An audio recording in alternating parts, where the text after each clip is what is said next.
हरिओम, ओम नमः शिवाय। दोस्तों, ऐसी स्त्रियां जो कि अपने घर में हर वो काम करती है जिससे कि हमारा घर तरक्की कर सके, उसके बावजूद वो कुलक्ष्मी का रूप बनकर रह जाती है। यानी कि अपनी तरफ से हर कोशिश करने के बावजूद वे अपने घर की बरकत नहीं ला पाती, तरक्की नहीं करा पाती।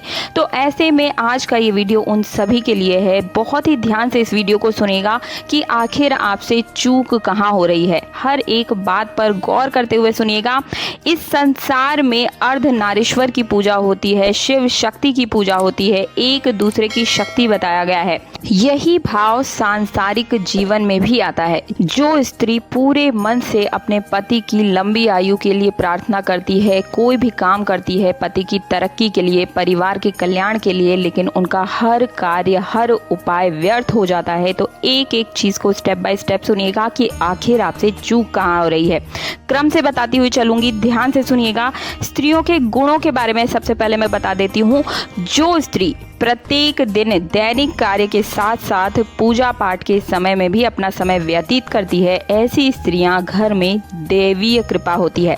ऐसे घरों में कभी भी अमंगल नहीं होता है।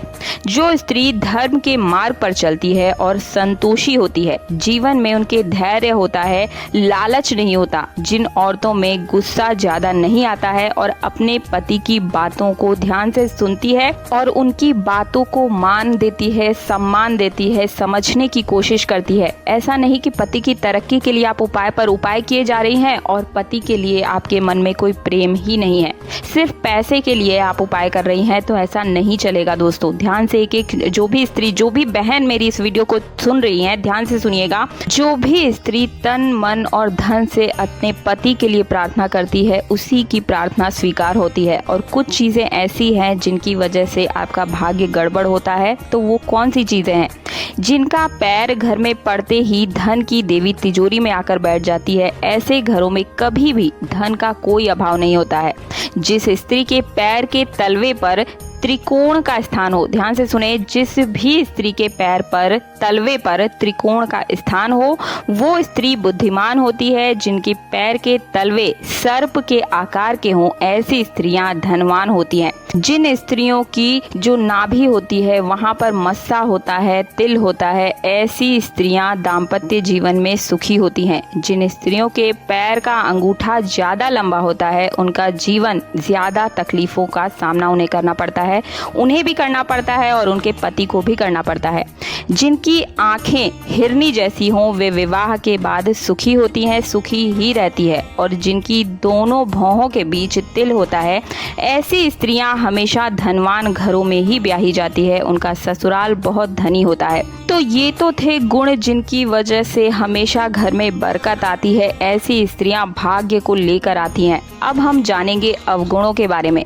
दोस्तों, जिन लड़कियों या स्त्रियों में ये आदतें होती है, अवगुण होते हैं, उन्हें जरूर ही बदल देने चाहिए। जो मैं अभी आपको बताऊंगी, उन चीज़ों को गौर कीजिएगा और अगर आपके अंदर भी वे अवगुण हैं तो आज ही से आप अपने स्वभाव को, गुणों को, जो है अवगुणों को पूरी तरह से बदल दीजिएगा। क्योंकि मैं इसलिए ऐसा कह रही हूँ ताकि आप जो भी पूजा पाठ अपनी मनोकामना और अपने परिवार पति के लिए करती हैं, वो पूजा पाठ उनकी आदत की वजह से पूरी नहीं हो पाती है। तो अभी ही इन आदतों को आप बदल दीजिए। इसके बाद आप अपने पति के लिए, परिवार की तरक्की के लिए कोई भी उपाय करेंगी, वो 100% काम करेगा ही करेगा। जो महिलाएं चोरी करती हैं और बताती नहीं हैं, उनके घर की बरकत रुक जाती है। ज्यादा देर तक घर की महिलाओं को नहीं सोना चाहिए, समय से उठ जाना चाहिए और रात्रि के समय कभी भी अपने मांग का सिंदूर साफ नहीं करना चाहिए। मेकअप आप हटा लीजिए, लेकिन सिंदूर को बिल्कुल भी ना हटाएं। कभी भी काले वस्त्र धारण ना करें। कभी कभी शौक से आप 1 या 2 बार काले वस्त्र धारण कर सकते हैं, लेकिन कभी भी इसे आप अपनी पसंद ना बनाएं, क्योंकि काला रंग शुभता का प्रतीक नहीं है। गुरुवार के दिन कभी भी घर की महिलाओं महिलाओं को, स्त्रियों को बाल नहीं धोने चाहिए, पोछा नहीं लगाना चाहिए, घर की साफ सफाई नहीं करना चाहिए। इससे रोग, असफलता और दुर्भाग्य ही आता है। महिलाएं कभी भी पुराने ब्रश का ज़्यादा प्रयोग ना करें। 2 महीने के अंदर ही आप इसे बदल दीजिए। ज़्यादा पुराने ब्रश से अपने दांतों को ना रगड़ें। महिलाओं को रोज पार्लर नहीं जाना चाहिए। महिलाएं मांसाहार भोजन ना करें, क्योंकि नारी में मां लक्ष्मी का वास होता है। जो ऐसा करती हैं वे नारी कुलक्षणी ही होती है और वे घर की बरकत को भी घर से बाहर फेंक देती हैं।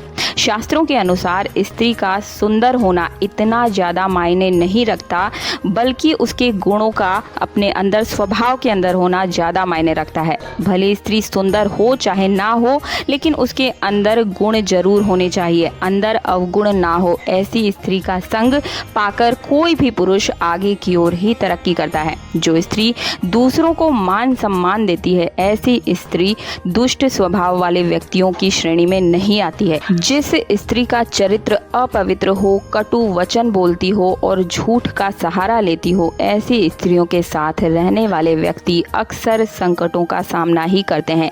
इसलिए हमेशा अपने स्वभाव को बदलिए। उसके बाद आप अपने पति के लिए, अपने परिवार के लिए कोई भी उपाय करते हैं तो वो 100% काम करता ही करता है। मुझे उम्मीद है कि आज के इस वीडियो के बाद मेरी हर एक बहन को प्रॉब्लम समझ में आ गई होगी कि आखिर हम में कमी कहाँ रह जा रही है। तो अपने स्वभाव को हमेशा निर्मल रखिए और उसके बाद अपने परिवार के कल्याण की ही कामना कीजिए। आप घर की लक्ष्मी का ही स्वरूप हैं। मुझे उम्मीद है वीडियो पसंद आया तो वीडियो को लाइक करने के साथ चैनल को सब्सक्राइब कर दीजिएगा और पास वाले बेल आइकन को जरूर प्रेस कर दीजिएगा, ताकि आने वाले हर वीडियो का नोटिफिकेशन सबसे पहले आपको मिल सके। मिलती हूँ अगले वीडियो में। जय श्री राम, हरि ओम, ओम नमः शिवाय।